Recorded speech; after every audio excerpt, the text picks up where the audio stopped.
सरनिया कहते हैं कि साध संगत जी, आग लगी आकाश में, झरझर गिरे अंगार, संत न होते जगत में तो जल मरता संसार। साध संगत जी, दास इस विचार पे ज्ञान से पहले सुनता था तो बड़े ही आश्चर्य होता था कि आकाश में आग कैसे लग सकती है।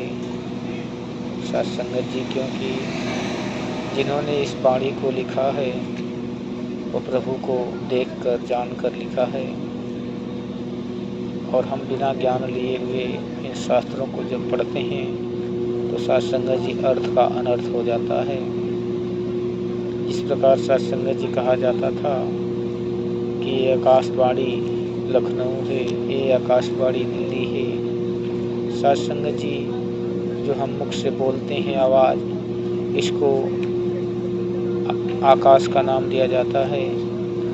आग लगी आकाश में, झरझर गिरे अंगार, संत न होते जगत में जल मरता संसार। साध संगत जी, आज अगर देखा जाए तो कोई किसी को लाठी डंडों से नहीं भी मारे तब भी साध संगत जी इस बातों से किसी को भी प्रताड़ित कर दिया जाता है कि इंसान लाठी डंडे का मार को इलाज कर सकता है, लेकिन इस जुबान से मारे हुए आदमी का इलाज नहीं हो पाता। साध संगत जी, सारे रिश्ते नाते, पूजा पाठ, भक्ति, जितने भी संसार के लोक परलोक के कार्य हैं, सभी इन शब्दों पे टिके हुए हैं। साध संगत जी, हम इन शब्दों के आधार पे ही अपने जीवन को जीते हैं, क्योंकि शब्दों के वशीभूत हम बन चुके हैं। अगर कोई शब्द हमें ठेस पहुंचा देता है तो हम रिश्ता तोड़ देते हैं। कोई शब्द में मिठास आ जाती है तो हम खून का रिश्ता ना होने के बावजूद भी किसी गैर इंसान से इतना गाढ़ा रिश्ता जोड़ लेते हैं। क्या इसके बीच में कोई मिलाप? साध संगत जी, केवल बोली का फर्क है।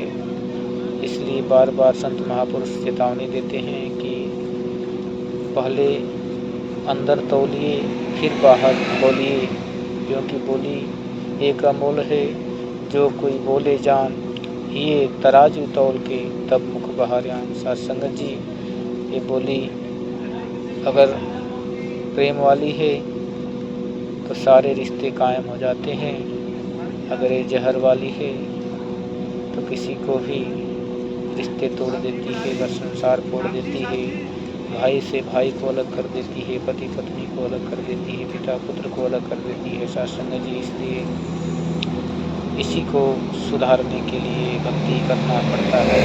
यही तप है, यही साध्य है, यही साधन है साध संगत जी। क्योंकि जो हम जाते हैं कहते हैं कि भक्ति करने के लिए तप करना जरूरी है। साध संगत जी, अपने वाणी पर जो तप कर लिया सबसे बड़ी भक्ति है साध संगत जी। क्योंकि कहीं भी जाके कोई कितना भी दिन भूखा रहकर तीर्थों में स्नान भी करे, अगर वाणी पे संयम नहीं है तो साध संगत जी उसकी भक्ति मिट्टी में मिल जाती है। इसलिए कहते हैं कि वाणी एक अमोल है, जो कोई बोले जान, ये तराजू तौल के तब मुख बहारान। साध संगत जी, शब्दों में मिठास अगर भरा है तो सारा संसार स्वर्ग नजर आएगा। अगर शब्दों में कड़वाहट है तो साध संगत जी सब कुछ उजड़ा उजड़ा नजर आया। कहते हैं कि प्रेम सजाता है गुलशन को, नफरत सदा वीरान करे।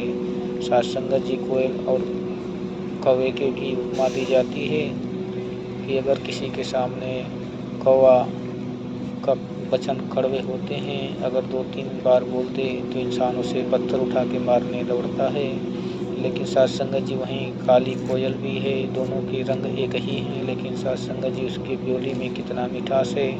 वो सिर के सामने पेड़ पर दिन भर बोलती है तो लोग उसका आनंद उठाते हैं। साध संगत जी, बोली में इतना फर्क होता है। इसलिए सभी को अपने बोली पर कंट्रोल करके मीठे स्वर बोलकर इस संसार को स्वर्गमय बनाना चाहिए। साध संगत जी, प्यार से कहिए धन्यकार जी।